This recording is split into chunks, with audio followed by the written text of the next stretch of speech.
ओम श्री गणेशाय नमः। नमस्कार दोस्तों, इतिहास हमारा चैनल में आप सबका स्वागत है। दोस्तों, 9 दिन तक चलने वाले गुप्त नवरात्रि पर्व में हम दुर्गा माता के विभिन्न स्वरूपों का पूजन करते हैं और उन्हें प्रसन्न करने के लिए तरह तरह के उपाय भी किए जाते हैं।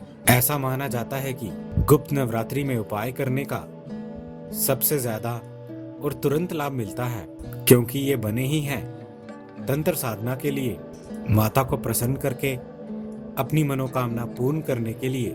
वैसे तो ज्यादातर कोई साधु अथवा साध्वी इत्यादि कोई खास शक्ति पाने के लिए या फिर कोई खास अपनी इच्छा पूर्ति के लिए इन गुप्त नवरात्रि में माता की साधना करते हैं, लेकिन कोई आम मनुष्य माता का सच्चा भगत कुछ खास उपाय करके बेहद लाभ उठा सकता है। इन 9 दिनों में दुर्गा माता की उपासना करके उन्हें प्रसन्न कर सकता है। तो मित्रों, इस वीडियो के माध्यम से आज हम जानेंगे कुछ बेहद सरल और अत्यंत प्रभावशाली उपाय, जिन्हें करके आप माता रानी को प्रसन्न कर सकते हैं और मनोवांछित फल प्राप्त कर सकते हैं। मित्रों, सबसे पहले हम जानेंगे बेहद असरकारक और सरल सा उपाय। इसमें हम तेल की दीपक की मदद से लक्ष्मी माता जी को हम बेहद प्रसन्न कर सकते हैं। गुप्त नवरात्रि यानी कि 24 जून 2017 से 2 जुलाई 2017 तक का समय। इन 9 दिनों में किसी भी एक दिन आप सुबह जल्दी उठ जाएं। कोशिश करें कि आप ब्रह्म मुहूर्त में उठ सकें। ब्रह्म मुहूर्त यानी कि सूर्योदय से 1 घंटे 36 मिनट पहले का समय। इस 1 घंटे 36 मिनट के बीच में हो सके तो आप इसे कोशिश जरूर करें, अन्यथा आप जल्दी उठने का प्रयास तो कर ही सकते हैं। अब आप सुबह स्नान ध्यान करने के पश्चात सभी कार्यों से निवृत्त होकर इस पूजन क्रिया में हिस्सा लें। कोशिश करें कि जितने भी परिवारजनों से हो सके वह सभी इस पूजा में हिस्सा अवश्य लें। कोई मरीज इत्यादि हो वह चाय नाश्ता ग्रहण करके अपनी दवाई अवश्य ले सकता है, अन्यथा थोड़े से समय भूखे रहने का प्रयास जरूर किया जाए।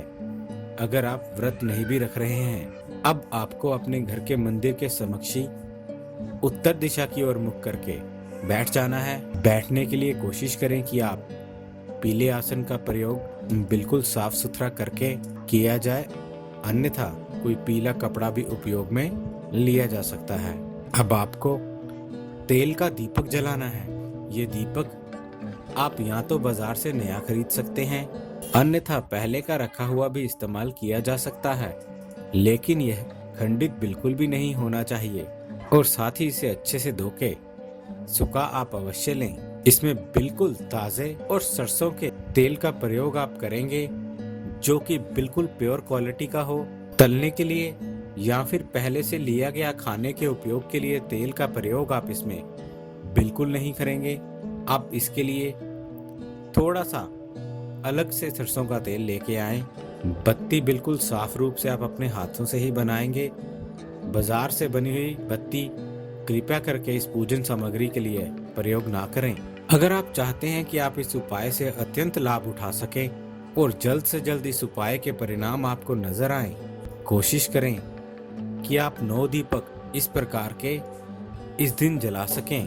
नवरात्रि में ये 9 दीपक का उपाय आपको बेहद जल्द परिणाम दिखाने वाला साबित होगा।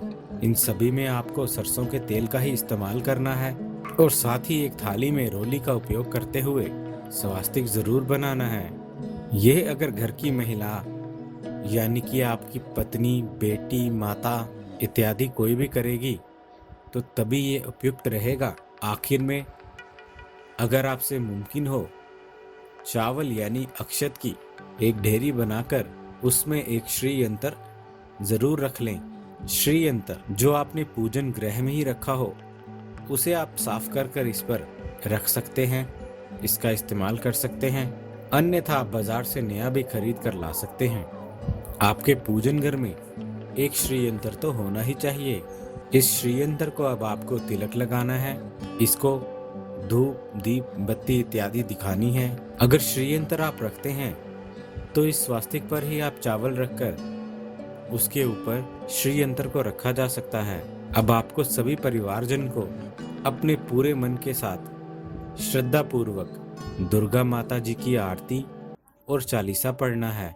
कम से कम इस पूजन क्रिया में दुर्गा माता जी की चालीसा और आरती पढ़ने में सभी परिवारजनों को शामिल होना ही चाहिए। आरती और चालीसा पढ़ते समय सभी अपने मुंह से कुछ न कुछ शब्द जरूर बोलें, या सब अपने हाथ में चालीसा पकड़कर ही कुछ शब्द बोल सकते हैं। कम से कम आरती में तो ये विशेषकर घंटी का उपयोग भी आरती को करते समय जरूर करें।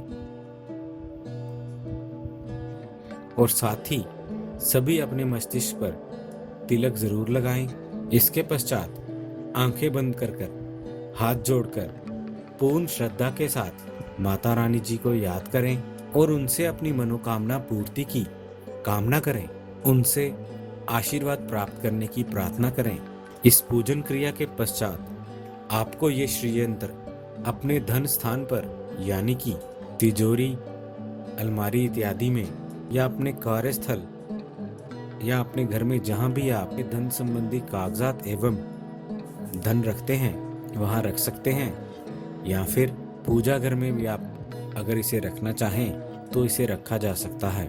कोशिश करें कि ये दीपक शाम तक यानी संध्या के समय आरती तक ये जलते रहें। इनमें ज़रा ज़रा सा सरसों का तेल आप डालते रहें।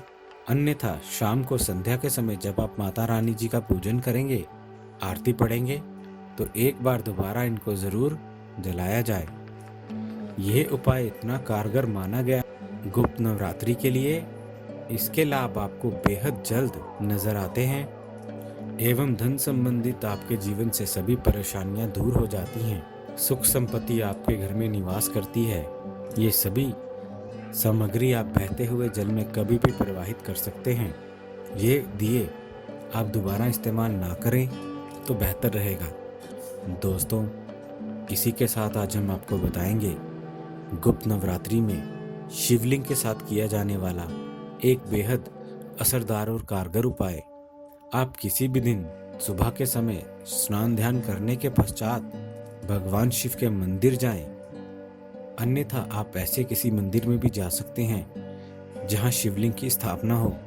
मंदिर जाने से पहले आपको अपने घर से कुछ जरा सा सामान साथ लेकर जाना होगा, जैसे कि दूध, दही, घी, शहद, शक्कर, शिवलिंग को साफ करने के लिए। इसके पश्चात चंदन, धूप, दीप आदि पूजा अर्चना करने के लिए। साथ ही जरा सा घी भी आप अपने साथ इस पूजन क्रिया के लिए जरूर ले जाएं। अब आपको अपने हाथों से शिवलिंग पर दूध, दही, घी, शहद, शक्कर चढ़ाते हुए इसे अच्छे तरीके से साफ करना है। शिवलिंग पर की जा रही इस क्रिया के दौरान ओम नमः शिवाय इस मंत्र का जाप करते रहें। इस क्रिया में आप अपने दोनों हाथों का अच्छे तरीके से इस्तेमाल करें। शिवलिंग को पूर्ण रूप से साफ करें। इसके पश्चात शिवलिंग पर शुद्ध जल चढ़ाया जाए और मंदिर में किसी भी जगह पर, या हो सके तो पूरे मंदिर में आप साफ सफाई जरूर करें। अब आप अपने हाथ धोकर आप भगवान शिव के समक्ष धूप बत्ती आदि करें एवं चंदन और पुष्प भी चढ़ाया जाए। जैसी भी आपकी श्रद्धा हो, जितना भी आपसे मुमकिन हो सके। अब आपको वहां पर दीप प्रज्वलित करते हुए जो घी आप घर से लाए हैं वह आवश्यक रूप से गौ माता का ही होना चाहिए।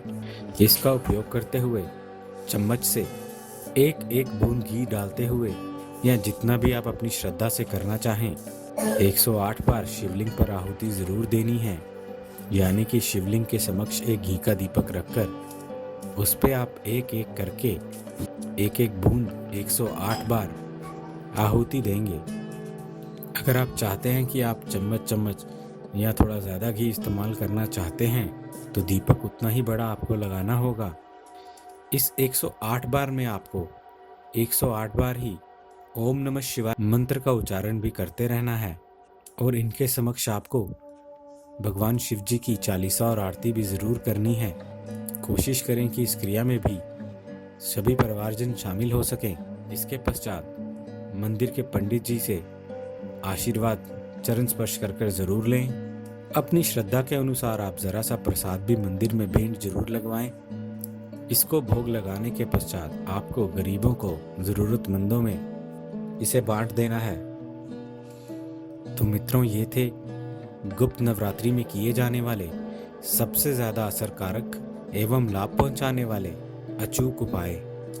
कर लीजिए ये उपाय दोस्तों इस गुप्त नवरात्रि पे। अपने दोस्तों, भाई बंधुओं, मित्रों, उन सब के साथ इस वीडियो को शेयर करना ना भूलें।